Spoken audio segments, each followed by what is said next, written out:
Estamos a veces un poco desconcertados, pero creo que ya los hilos se van tendiendo.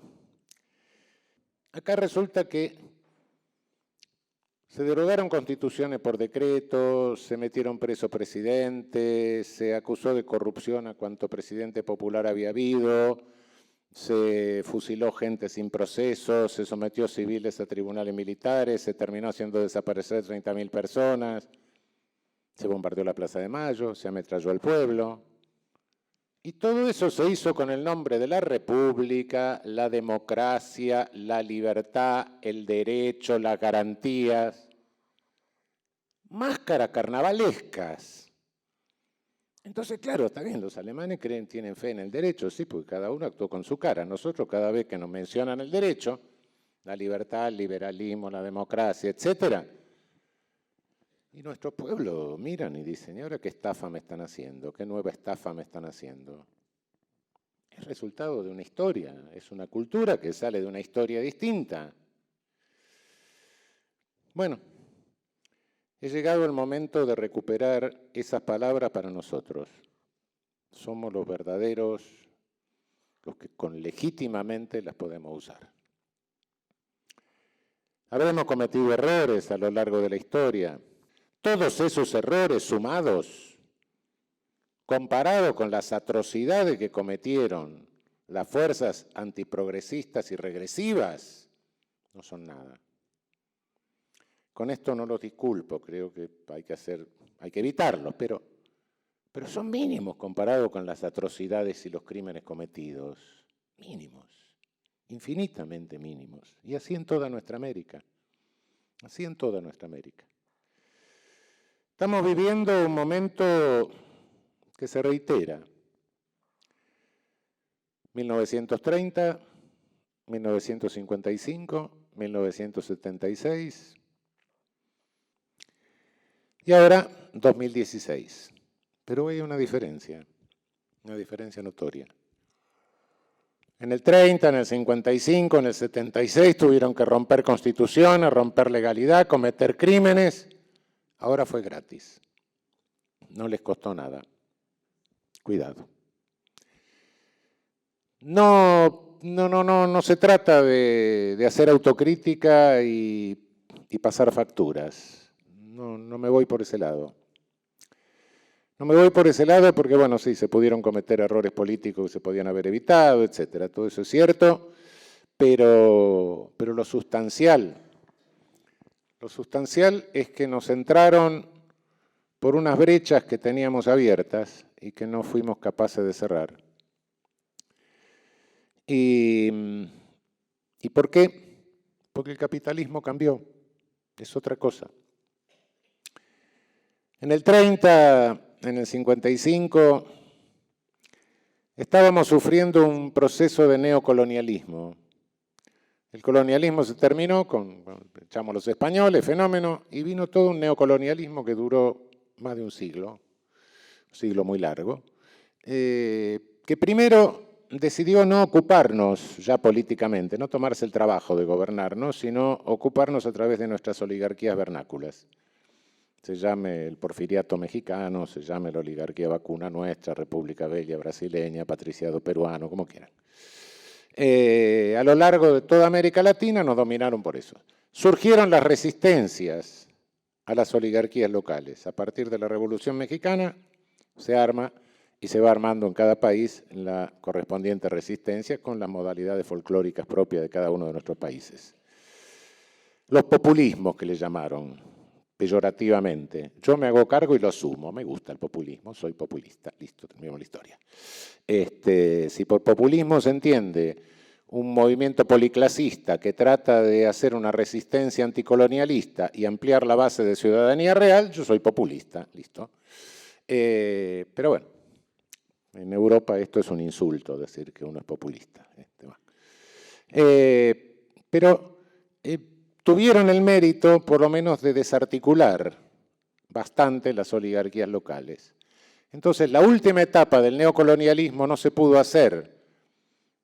En esa última etapa no se pudo dominarnos a través de oligarquías locales. ¿Y qué hicieron? Lo hicieron a través de nuestras propias Fuerzas Armadas, convenientemente alienadas antes con la ideología de seguridad nacional.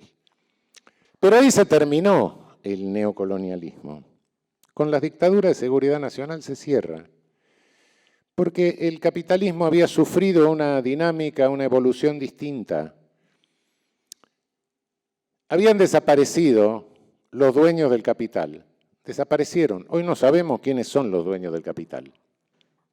Hoy hay 200 corporaciones inmensas que manejan el poder y que han sometido a la política en el mundo. Uno lo ve a Mr. Obama o a Frau Merkel. No son poderosos, no, están condicionados por esas corporaciones.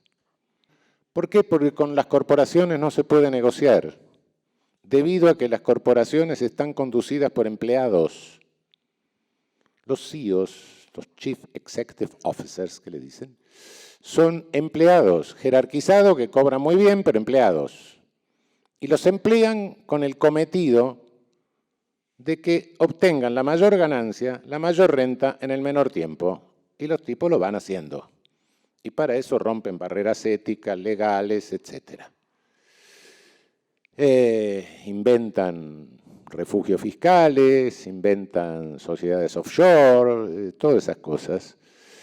Y no pueden dejar de hacerlo, porque si no lo hacen, inmediatamente lo reemplazan por otro que lo hace. Este capitalismo de corporaciones, de capital financiero, tiene un modelo de sociedad que es un modelo excluyente, un modelo de sociedad 30-70, 30 incorporados, 70 excluidos. A este modelo de capitalismo corresponde la etapa de colonialismo que llamamos globalización. Y en esta etapa no necesitan dar golpe de Estado, fusilar, ni nada por el estilo. Fíjense lo que nos está pasando en la región. Maduro, con todos los errores que cometa, que no sé cuáles son, no importa, pero se mantiene porque tiene una constitución que le hizo Chávez antes y le cambió el poder judicial y le desarmó el monopolio mediático. Tiene un monopolio mediático por un lado, pero tiene también cómo contestarle por el otro. Evo Morales hizo una constitución, también cambió su poder judicial. Rafael Correa hizo una constitución, cambió su poder judicial. Yo no digo que estas cosas vayan a impedir el tsunami, no. Pero miremos el resultado y miremos nosotros dos que no hicimos ninguna reforma institucional de fondo, Brasil y nosotros. Estamos cocinados los dos. ¿Y por dónde nos cocinaron? Por dos brechas. No pudimos desarmar monopolio mediático y no pudimos reestructurar racionalmente el poder judicial. Esas son las dos brechas por las que nos entraron en los dos países. Estamos en una situación que cuando uno la analiza así, dice, bueno, formalmente, ¿qué es lo que está pasando? Un presidente que gobierna por vía de decreto ley. No decreto de necesidad y urgencia, guarda. Decreto de necesidad y urgencia hay cuando hay una necesidad y una urgencia pública. Naturalmente, para evitar una catástrofe, una cosa por el estilo, una invasión, no sé, terremoto. Cuando no hay necesidad y urgencia y se gobierna por decreto, eso se llama decreto ley. Es lo mismo que hacían las dictaduras militares directamente. O sea, pasa por encima del Congreso. Pero después el Congreso lo legitima. ¿Y por qué lo legitima? Porque nunca pudimos resolver la cuestión de la coparticipación federal.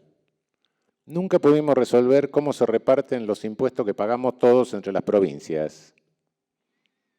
Por ende, el presidente de la República reparte los fondos de coparticipación como se le da la gana y amenaza a los gobernadores con que de lo contrario le va a parar la obra pública, no van a tener dinero para pagar su administración, los policías, los maestros, nada, lo van a colgar en la plaza pública de la capital de su provincia. Los gobernadores, naturalmente, presionan a sus senadores y a sus diputados. Sí, claro. Y entonces el presidente manipula el Congreso, el legislativo. Y al manipular el legislativo puede nombrar a quien quiere a través del Senado en la cúpula del Poder Judicial. Y entonces manipula el Poder Judicial. Yo ya no estoy hablando de democracia, estoy hablando de república. República, está desguazada la república. Hay algo que no funciona. Y lo que no funciona son las constituciones nuestras. Tenemos una constitución que permitió esto. Yo no insisto que no soy un procedimentalista que crea que a través de la norma se va a resolver, no, a través de la norma todo no se resuelve, pero algunas cosas se evitan y eso hay que pensarlo. Me parece genial que hayamos recuperado la palabra ciudadanía, que hayamos recuperado la palabra libertad y creo que ha llegado el momento de empezar a convencer a nuestro pueblo de que es necesario tener fe en el derecho, pero fe en serio, y en el derecho en serio también. Marx dijo en el siglo XIX que el derecho era el instrumento de las clases hegemónicas, y en su momento creo que tenía razón. Pero pasaron cosas raras. No porque la sociedad o el mundo haya razonado y se haya sentado a meditar y a reflexionar y el ser humano haya avanzado en su reflexión, porque eso no es cierto. Tampoco es cierto que se asustaron por los genocidios. No. Les importó 3 cominos el genocidio armenio, pero un día pasó en Europa, todos eran blanquitos, tenían la misma carencia de melanina que los hegemónicos y vivían en el mismo continente. Y entonces nos guarda, los negros sí, pero nosotros no. Y eso le generó pánico. Y el pánico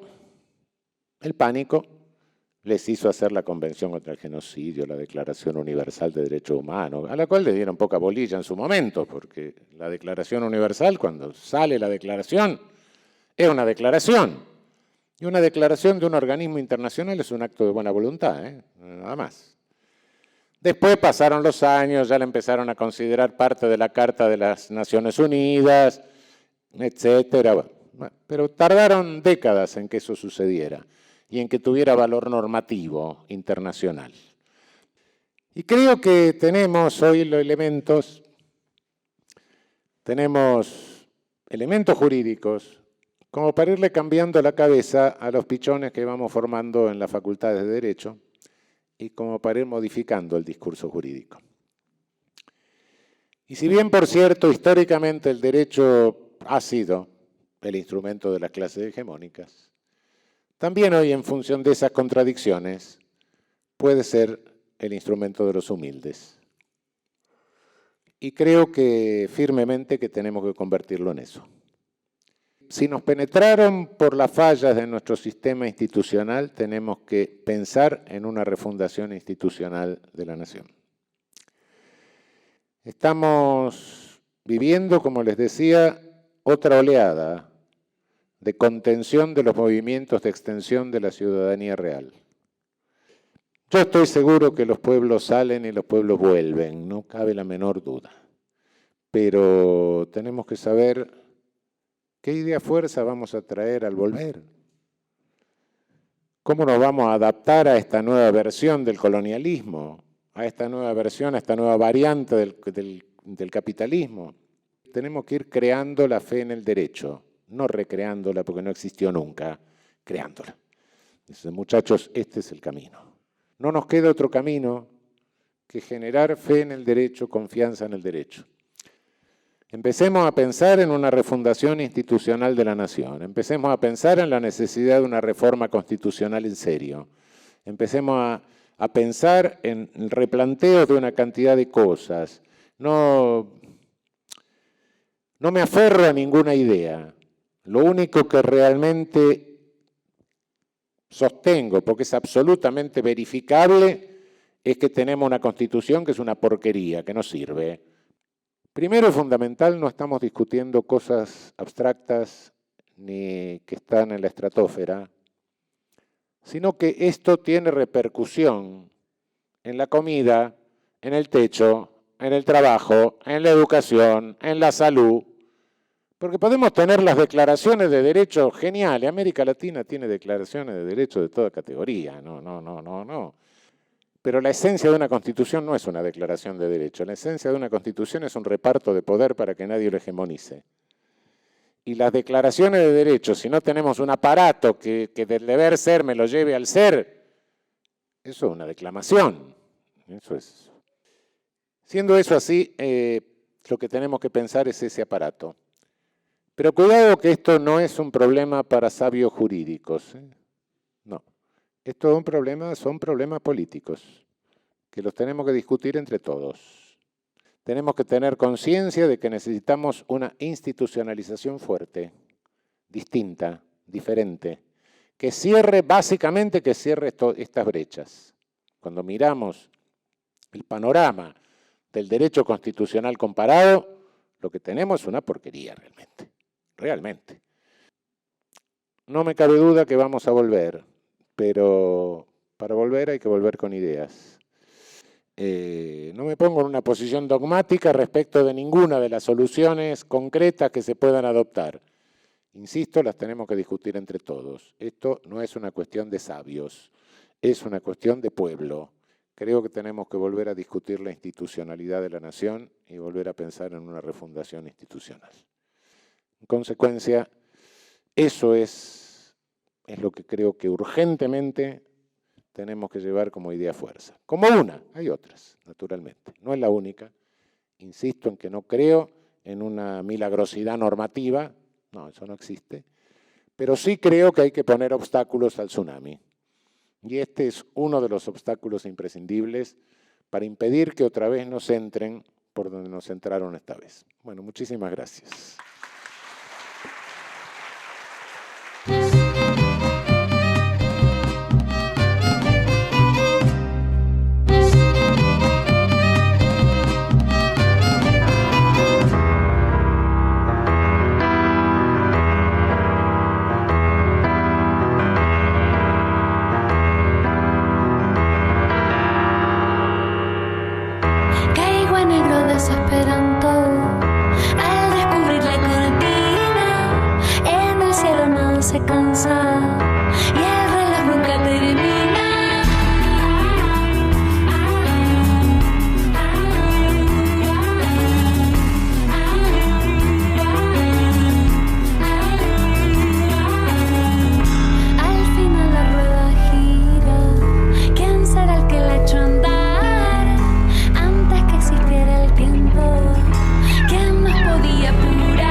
Compañeros y compañeras, estamos otra vez en esta plaza histórica como todos los jueves. Hoy Eve no pudo venir porque está reunida con la expresidenta Cristina Fernández de Kirchner, que la llamó hace un rato para reunirse, así que está reunida desde las 3 de la tarde. Pero bueno, hoy los que están tan ansiosos de verla pueden participar en la actividad que va a haber a las 7 de la tarde en el auditorio Juan Azurduy, de la sede de Madres en Hipólito Yrigoyen 1584, donde se va a realizar una charla que tiene que ver en el marco de este bicentenario de la independencia y en la que va a estar, además de Eve, Cintia Ottaviano y Pablo Yonta. Así que los invitamos a participar hoy a las 19 horas. Y quien está aquí a mi lado es Florencia Girotti, que fue una de las personas, una de las víctimas que recibió un balazo, una bala de plomo, en el ataque que hubo en Nuevo Encuentro, en la apertura del local de Nuevo Encuentro en Villa Porredón, en Villa Crespo. Florencia es militante de la Cámpora y decidió tatuarse el pañuelo de las madres, donde recibió los balazos en el recorrido que hizo la bala. Así que les parecía importante que pudiera venir a contar su testimonio y además a dar cuenta de esta persona tan nefasta que fue el que disparó, que luego de haberlo hecho se fugó, esta persona de apellido Sidero, que fue imputado pero que no está en el país. Así que también es obligación del gobierno nacional que vuelva y que sea juzgado por la justicia de nuestro país. Florencia. Bueno, buenas tardes, compañeros. ¿Qué tal? Bueno, les cuento, mi nombre es Florencia, milito hace 6 años. La verdad que este gobierno en marzo me dejó sin trabajo en la Secretaría de Comercio junto a 400 compañeros. Y en esa semana, el viernes, me junto con una compañera y le decimos, nuestro peor miedo no es que nos reprimen, sino que nos tiran balas. Nosotros ya veníamos pensando en esta supuesta campaña del miedo que nosotros nos calificaron los medios de comunicación. Y bueno, efectivamente el sábado se hizo realidad. A las 11 de la noche estábamos ahí con los compañeros y de atrás sentimos el impacto. Fueron 3 balazos, por eso tengo los 3 pañuelos, uno por cada bala.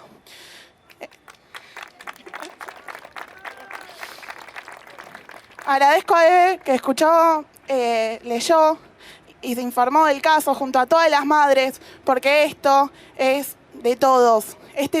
Estos 3 balazos son 3 balazos a la democracia, que no vamos a parar de luchar para que se haga justicia, no vamos a dejar a ningún impune libre, porque este gobierno lo que quiere fomentar es dejarnos en nuestra casa, que no militemos más, y nosotros tenemos la obligación de militar por nuestros 30.000 compañeros desaparecidos. Y vamos a estar más presentes que nunca, y vamos a redoblar esfuerzos, porque somos personas, somos mamás, somos abuelas, somos todos. Y vamos a luchar por los 30.000, por el gobierno, por todos. Señor Mauricio Macri, si esta persona que está en Estados Unidos queda impune, va a ser su responsabilidad. Queremos justicia, basta de impunes. Y como dijo Néstor, no le tengo miedo ni le vamos a tener miedo, porque vamos a estar siempre.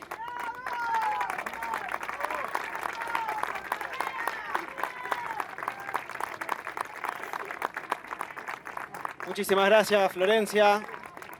Alejandro Sidero es el nombre de esta persona, de este personaje que disparó balas de plomo contra la gente que estaba presente en la apertura del local de Nuevo Encuentro en Villa Crespo. Así que nos sumamos a estas palabras de Florencia, porque fue verdaderamente un ataque a la democracia, como no se había visto en estos últimos años, que tiene que ver con la apertura de un local partidario y como respuesta las balas y además la impunidad. Y además, por supuesto, no queremos dejar de mencionar de este espacio de la Hormiguita Colorada lo que sucedió en Tiempo Argentino y también con los trabajadores de Radio América.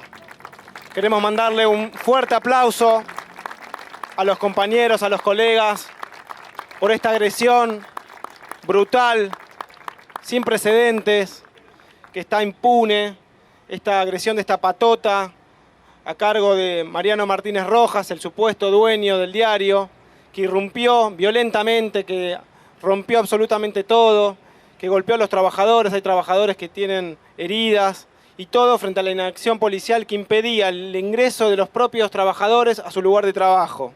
Así que repudiamos absolutamente este hecho violento, criminal y brutal, y repudiamos también las declaraciones del presidente Mauricio Macri, que hoy dijo que estaba en contra de toda usurpación y poniendo en igualdad de condiciones a la que había hecho esta patota con la de los trabajadores. En primer lugar, hay que aclararle al presidente, porque seguramente no lo sabe, que los trabajadores tienen por orden judicial la guarda y la custodia de sus herramientas de trabajo, es decir, que estaban en ese edificio por disposición judicial. Y en segundo lugar, hay que recordar también que por decisión de la fiscal Verónica Andrade, esta patota salió caminando y está libre y cada uno en su casa. De hecho, no se presentaron, ninguno de los 14 se presentaron a declarar. El único que se presentó a declarar fue Mariano Martínez Rojas y se negó a hacerlo. Así que repudiamos este hecho brutal contra los trabajadores, contra la cooperativa Tiempo Argentino, y también aplaudimos la respuesta que fue ese diario histórico, ese ejemplar del día siguiente que se agotó inmediatamente en todos los puestos, y acompañamos a los trabajadores que están luchando por su puesto de trabajo. Incluso va a haber una edición especial en el día de mañana con conmemoración del Bicentenario de la Independencia. Así que les mandamos un aplauso muy grande y un abrazo a los trabajadores de Tiempo y los esperamos hoy a la tarde en esta actividad en la que va a estar Eve, Pablo Yonto y Cintia Taviano. Muchas gracias.